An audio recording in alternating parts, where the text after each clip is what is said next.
Students, welcome to 24 Vani. I hope आप सभी अच्छे होंगे और अपने 10th के रिजल्ट का वेट कर रहे होंगे। लेकिन चूंकि आप सभी ने साइंस सेलेक्ट की है, इसलिए ऑलरेडी आपका 10th का रिजल्ट मेरे हिसाब से बेस्ट आने वाला है। और जो बच्चे 10th का रिजल्ट आने के बाद इस वीडियो को पहली बार देख रहे हैं, उनका भी बहुत बहुत स्वागत है।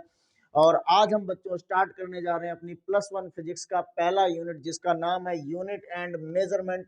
तो स्टार्ट करते हैं ग्रीन सिग्नल के साथ अपना पहला यूनिट एंड मेजरमेंट। ये हमारा +1 फिजिक्स का पहला चैप्टर, पहला यूनिट एंड मेजरमेंट।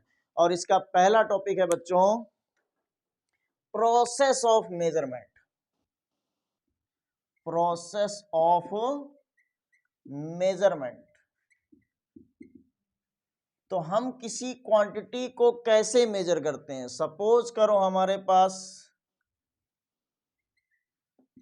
एक क्वांटिटी है लेंथ, ए से बी तक की लेंथ, और हमने इस लेंथ को मेजर करना है। तो इसको मेजर करने के लिए आप क्या करोगे, स्केल यूज करोगे। स्केल से मेजर करने के दौरान आप किस प्रोसेस को फॉलो कर रहे होगे। देखो, सपोज करो हमारे पास स्केल में कुछ मार्किंग बनी हुई है और यहां से यहां तक की मार्किंग को जो है वो वैल्यू असाइन की गई है 1 सेंटीमीटर। थोड़ा सा और अच्छे से बना देते हैं, दिख नहीं रहा होगा, बड़ा कर लेते हैं थोड़ा सा और। तो सपोज करो यहां से लेके यहां तक की वैल्यू को असाइन किया गया है कितना, 1 सेंटीमीटर। आप क्या देख रहे हो, ये 1 सेंटीमीटर हो गया, ये ऐसा ही 1 सेंटीमीटर और आ गया, ऐसा ही 1 सेंटीमीटर और आ गया, ऐसा ही 1 सेंटीमीटर और आ गया, ए से बी तक की लेंथ को मेजर करने की प्रोसेस में। ठीक है, तो मेजरमेंट बेसिकली बच्चों क्या है, कंपैरिजन प्रोसेस है। इसके अंदर हम क्या करते हैं, गिवन क्वांटिटी को, ये हमारी गिवन क्वांटिटी है, ठीक है, ए से बी तक की लेंथ, इसको हम क्या कर रहे हैं, इसको हम कंपेयर कर रहे हैं। किससे कंपेयर कर रहे हैं, एक स्टैंडर्ड साइज से। इस स्टैंडर्ड साइज को हमने क्या नाम दिया गया है, 1 सेंटीमीटर। क्या नाम दिया हमने, 1 सेंटीमीटर। तो इस ए से बी तक की लेंथ को हम क्या कर रहे हैं, 1 सेंटीमीटर से कंपेयर कर रहे हैं। और आप देख रहे हैं कि ये जो 1 सेंटीमीटर है ये इस लेंथ के अंदर कितनी बार आ गया। तो ये 1 सेंटीमीटर हमने जब ऑब्जर्व किया तो इस लेंथ के अंदर 3 बार आ गया। तो हम इस ए बी की वैल्यू को क्या लिखेंगे बच्चों, अब 3 सेंटीमीटर। क्या लिख देंगे, 3 सेंटीमीटर, 3 सेंटीमीटर। यानी हम क्या लिखेंगे बच्चों, अब measurement is a comparison process. Measurement is a comparison process.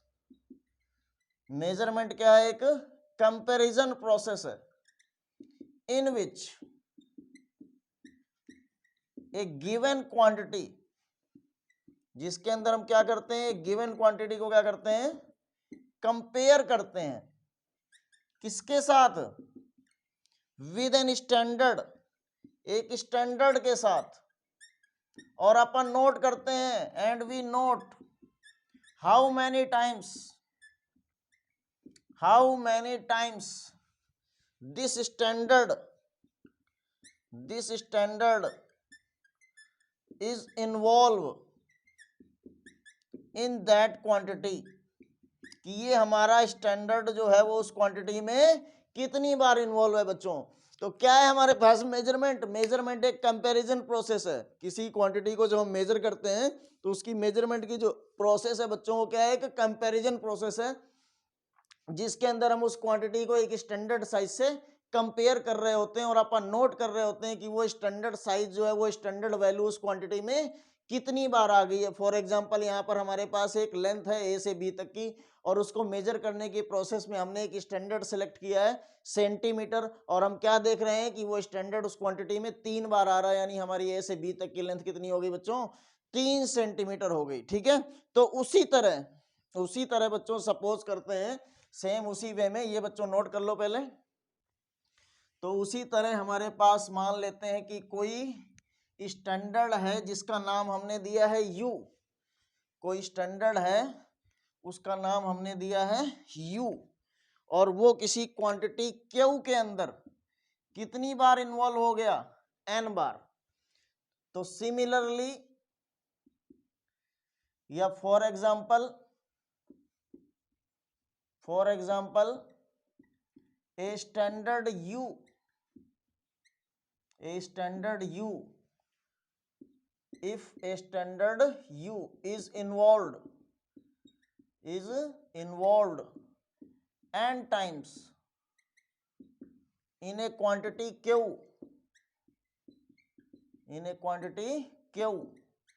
then the quantity is written as, तो क्वांटिटी को हम बच्चों क्या लिखेंगे, Q बराबर NU। यानी जिस तरह से हमारे पास ये सेंटीमीटर इसके अंदर 3 बार इन्वॉल्व था और हमने इस लेंथ को क्या लिख लिया था 3 सेंटीमीटर, उसी तरह मान लो हमारे पास कोई स्टैंडर्ड है U, ठीक है, और वो कितनी बार आ गया, N बार आ गया किसी क्वांटिटी Q के अंदर, तो उस क्वांटिटी Q की वैल्यू कितनी हो जाएगी, NU हो जाएगी। अब एक चीज और बच्चों नोट करने वाली बात है, देखो सपोज करो कि मैं यहां पर स्टैंडर्ड साइज जो है वो सेंटीमीटर ना लेके, ठीक है, क्या कर लेता, मिलीमीटर ले लेता।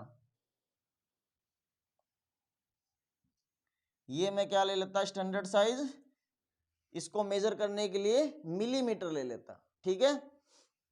तो अब जब इसको मिलीमीटर से कंपेयर करते तो ये मिलीमीटर इसमें चलते चलते कितनी बार आ जाता, 30 टाइम्स आ जाता। तो हम ए बी की वैल्यू क्या लिखते बच्चों, 30 मिलीमीटर। पहले जब हमने स्टैंडर्ड अपना क्या लिया था, सेंटीमीटर लिया था, तो ए बी की वैल्यू क्या थी, 3 सेंटीमीटर। अब हमने अपना स्टैंडर्ड क्या लिया है, मिलीमीटर, तो ए बी की वैल्यू क्या होगी, 30 मिलीमीटर। लेकिन क्वांटिटी के साइज में कोई बदलाव हुआ है, क्वांटिटी के साइज में कोई बदलाव नहीं हुआ। क्वांटिटी का साइज पहले भी वही था, अब भी वही है। यानी अगर हम यूनिट अपना चेंज कर रहे हैं, देखो मेजरमेंट की प्रोसेस में बच्चों अभी हमने जैसे सीखा है कि Q बराबर क्या है, NU है। यानी मेजरमेंट के अंदर 2 पार्ट्स हैं, ये मैं लिखता हूं पहले। तो in this way measurement has 2 parts.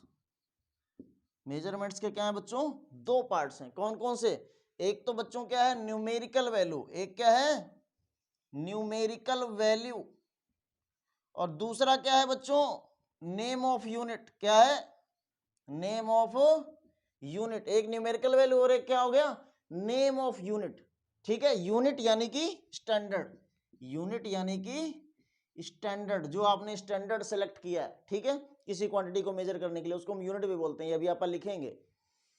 तो मेजरमेंट के 2 पार्ट है, न्यूमेरिकल वैल्यू और यूनिट, ठीक है।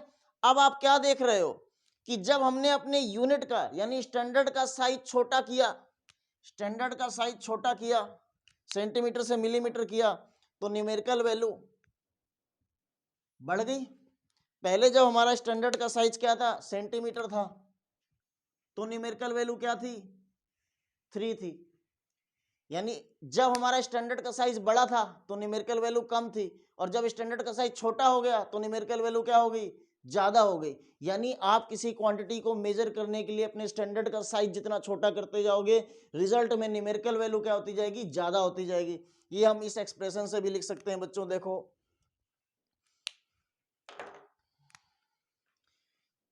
कि वी कैन से दैट, क्या कह सकते हैं बच्चों हम, n बराबर क्या हो गया, Q बाई U। अब चूंकि जब हम क्या करते हैं यूनिट अपना चेंज करते हैं, यूनिट हम जब अपना चेंज करते हैं यूनिट का साइज, तो क्वांटिटी में कोई फर्क नहीं पड़ता। यानी ये क्वांटिटी हमारे पास क्या है, कांस्टेंट है, तो n इनवर्सली प्रोपोर्शनल टू किसके हो गया, U के। एज Q इज कांस्टेंट, क्योंकि Q तो हमारा चेंज हो नहीं रहा है, तो वो कांस्टेंट है। तो जब हम कांस्टेंट क्या करते हैं, हटाते हैं, तो इक्वल की जगह किसका निशान आ जाता है, प्रोपोर्शनल का। अब यहां से देखो n इनवर्सली प्रोपोर्शनल टू क्या है, U है। यानी यूनिट का साइज जितना बड़ा होगा न्यूमेरिकल वैल्यू उतनी ही कम होगी। इस बात को मैं यहां लिख देता हूं बच्चों, ये नोट कर सकते हैं पहले आप सभी।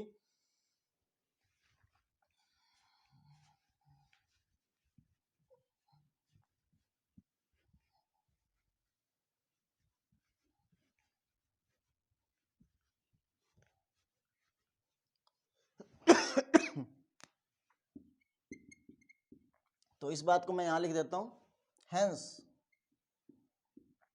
As big is the unit, as big is the unit less will be the numerical value. जितना हमारा यूनिट बड़ा होगा न्यूमेरिकल वैल्यू इतनी ही कम होगी। एंड वाइस वर्सा, इस शब्द का इस्तेमाल, या अगर इस शब्द को कोई बच्चा पहली बार देख रहा है तो इसका मैं मतलब बता देता हूं। वाइस वर्सा का मतलब होता है बच्चों रिटन स्टेटमेंट का उल्टा। तो रिटन स्टेटमेंट हमने क्या लिखी है कि यूनिट जितना बड़ा होगा न्यूमेरिकल वैल्यू उतनी ही कम होगी। इसका उल्टा क्या बना, यूनिट जितना छोटा होगा न्यूमेरिकल वैल्यू उतनी ही ज्यादा होगी। यानी एक बार आप फिर से रिपीट कर लेते हैं कि किसी क्वांटिटी को जो हम मेजर करते हैं और मेजरमेंट की प्रोसेस में जब हम जाते हैं तो वो प्रोसेस कैसी होती है बच्चों, एक कंपैरिजन प्रोसेस होती है, जिसके अंदर एक गिवन क्वांटिटी को हम क्या करते हैं, एक स्टैंडर्ड साइज के साथ कंपेयर करते हैं और आप देखते हैं कि वो स्टैंडर्ड साइज उस क्वांटिटी में कितनी बार आ रहा है।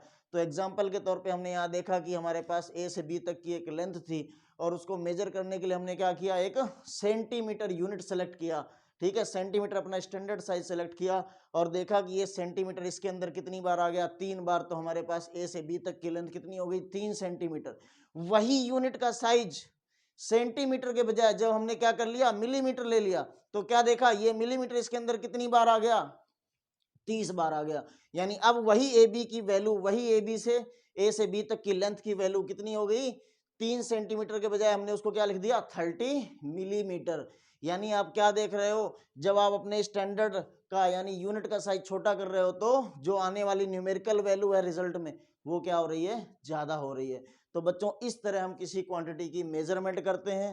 ठीक है, कंपैरिजन प्रोसेस के जरिए।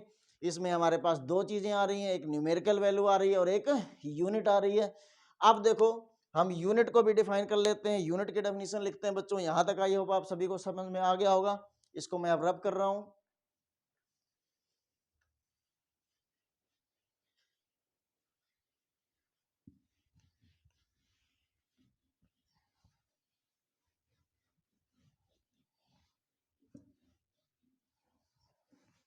तो अब बच्चों हम लिखेंगे यूनिट की डेफिनेशन।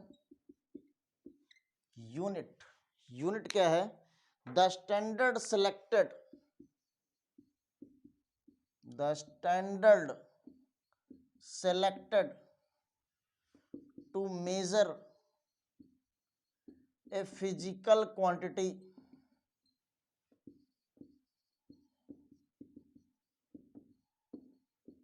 is called unit। जो स्टैंडर्ड हम सेलेक्ट कर रहे हैं किसी फिजिकल क्वांटिटी को मेजर करने के लिए, उस स्टैंडर्ड को क्या बोलते हैं, यूनिट।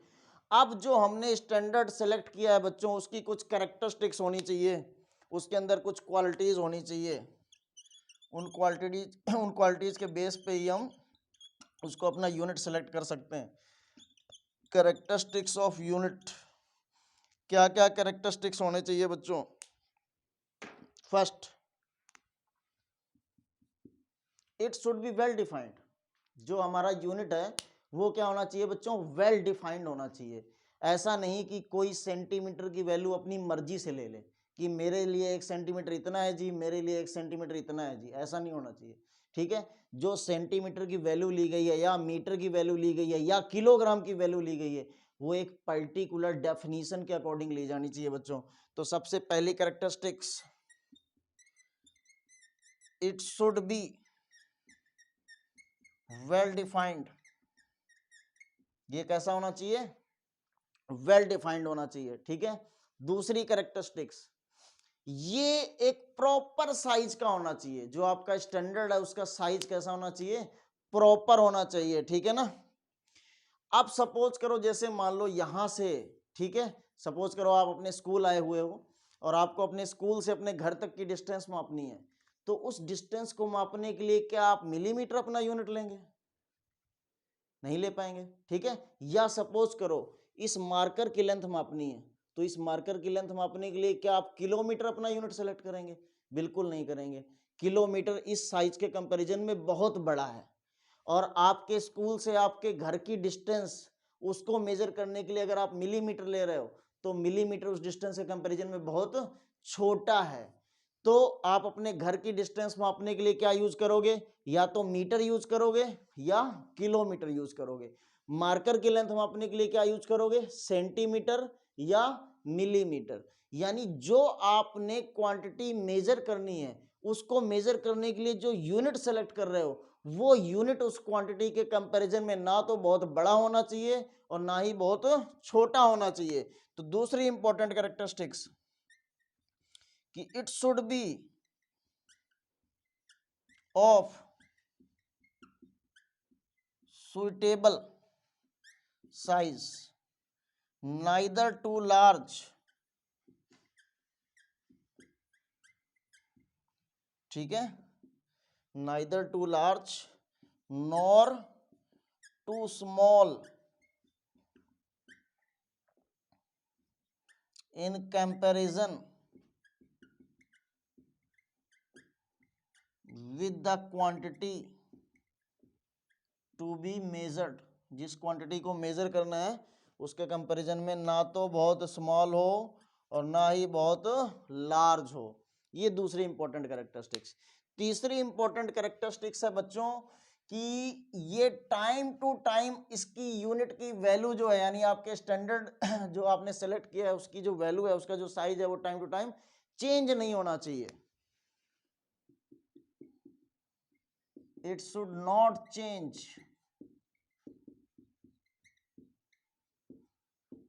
from या with time, या आप सिंपल लिख सकते हो time to time. Time to time change नहीं होना चाहिए। प्लेस टू प्लेस चेंज नहीं होना चाहिए कि इस प्लेस पे कोई और वैल्यू है, इस देश में इसकी सेंटीमीटर की कुछ और साइज है और किसी दूसरे देश में सेंटीमीटर का कुछ और साइज हो जाए, ठीक है। It should not change place to place. जैसे प्लेस टू प्लेस भाषा चेंज होती है वैसे प्लेस टू प्लेस यूनिट का साइज नहीं चेंज होना चाहिए, ठीक है। तो it should not change place to place. पांचवी कैरेक्टरिस्टिक्स क्या होगी, it should be easily reproducible. यानी आपने एक डेफिनेशन के अकॉर्डिंग कोई स्टैंडर्ड साइज सेलेक्ट किया है जिसको आपने अपना यूनिट नाम दिया है, वो अगर डिस्ट्रॉय हो जाए तो दोबारा वैसे का वैसा इजीली बन जाए बच्चों, ठीक है। तो आप सभी को आई होप आज का लेक्चर समझ में आ गया होगा। तो आज आपका पहला लेक्चर है इसलिए इसको ज़्यादा लंबा ना करते हुए हम यहीं पे एंड करते हैं और मिलते हैं नेक्स्ट वीडियो में नए टॉपिक के साथ। तब तक के लिए बाय बाय बच्चों।